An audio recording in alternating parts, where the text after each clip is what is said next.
মুখ্যমন্ত্ৰী একেবাৰে পাতল আৰু স্থূল কথা কৈছে কাৰণ সাংবাদিকসকলৰ ওপৰত কৰা আক্ৰমণ শেহতীয়াকৈ আমি দেখিছোঁ দিনে দিনে বাঢ়িছে আৰু খুদ মুখ্যমন্ত্ৰীয়ে অন কেমেৰা সাংবাদিকসকলক অতি তুচ্ছ তাচ্ছিল্য কৰিছে, বেয়া ব্যৱহাৰ কৰিছে। এইটো এটা অশুভ এটা সংস্কৃতি এটা আমদানি কৰিব খুজিছে, অশুভ গণতান্ত্ৰিক সংস্কৃতি।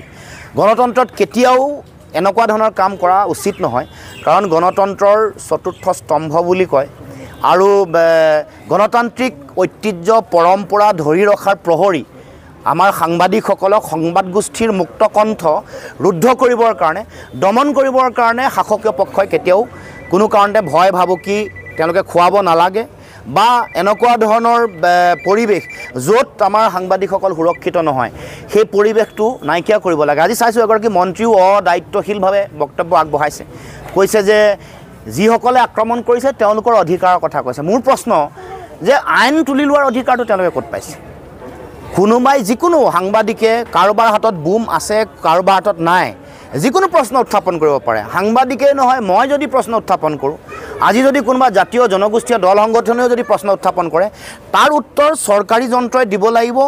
অন্যায় হ'লে অন্যায়ৰ মুখামুখি হোৱাৰ সৎসাহস থাকিব লাগিব, কিন্তু তাকে নকৰি আইন হাতত তুলি ল'ব, জংঘল ৰাজ সৃষ্টি কৰিব, আইনৰ শাসন ধ্বংস কৰিবলৈ উঠি পৰি লাগিব। এইটো গ্ৰহণীয় নহয়। এইটো আমি তীব্ৰ ভাষাৰে গৰিহণা দিছোঁ। গৰিহণা বা নিন্দাৰ কোনো ভাষাৰে এনেকুৱা ধৰণৰ কথাবোৰ ঢুকি নাপায়, কিন্তু আমাৰ সাংবাদিকসকলৰ জীৱনৰ নিৰাপত্তা, সাধাৰণ নাগৰিকৰ জীৱনৰ নিৰাপত্তা নিশ্চিত কৰিবৰ কাৰণে অসমৰ মুখ্যমন্ত্ৰী অসম চৰকাৰে দায়িত্ব সহকাৰে তেওঁৰ যিটো কৰ্তব্য এইটো পালন কৰিব লাগে, তাৰ কাৰণে তেওঁক আহ্বান জনাইছোঁ। মুখ্যমন্ত্ৰী একেবাৰে পাতল আৰু স্থূল কথা কৈছে কাৰণ সাংবাদিকসকলৰ ওপৰত কৰা আক্ৰমণ শেহতীয়াকৈ আমি দেখিছোঁ দিনে দিনে বাঢ়িছে আৰু খুদ মুখ্যমন্ত্ৰীয়ে অন কেমেৰা সাংবাদিকসকলক অতি তুচ্ছ তাচ্ছিল্য কৰিছে, বেয়া ব্যৱহাৰ কৰিছে। এইটো এটা অশুভ এটা সংস্কৃতি এটা আমদানি কৰিব খুজিছে, অশুভ গণতান্ত্ৰিক সংস্কৃতি। গণতন্ত্ৰত কেতিয়াও এনেকুৱা ধৰণৰ কাম কৰা উচিত নহয় কাৰণ গণতন্ত্ৰৰ চতুৰ্থ স্তম্ভ বুলি কয় আৰু গণতান্ত্ৰিক ঐতিহ্য পৰম্পৰা ধৰি ৰখাৰ প্ৰহৰী আমাৰ সাংবাদিকসকলক সংবাদ গোষ্ঠীৰ মুক্ত কণ্ঠ ৰুদ্ধ কৰিবৰ কাৰণে, দমন কৰিবৰ কাৰণে শাসকীয় পক্ষই কেতিয়াও কোনো কাৰণতে ভয় ভাবুকি তেওঁলোকে খুৱাব নালাগে বা এনেকুৱা ধৰণৰ পৰিৱেশ য'ত আমাৰ সাংবাদিকসকল সুৰক্ষিত নহয় সেই পৰিৱেশটো নাইকিয়া কৰিব লাগে। আজি চাইছোঁ এগৰাকী মন্ত্ৰীও অদায়িত্বশীলভাৱে বক্তব্য আগবঢ়াইছে, কৈছে যে যিসকলে আক্ৰমণ কৰিছে তেওঁলোকৰ অধিকাৰৰ কথা কৈছে। মোৰ প্ৰশ্ন যে আইন তুলি লোৱাৰ অধিকাৰটো তেওঁলোকে ক'ত পাইছে?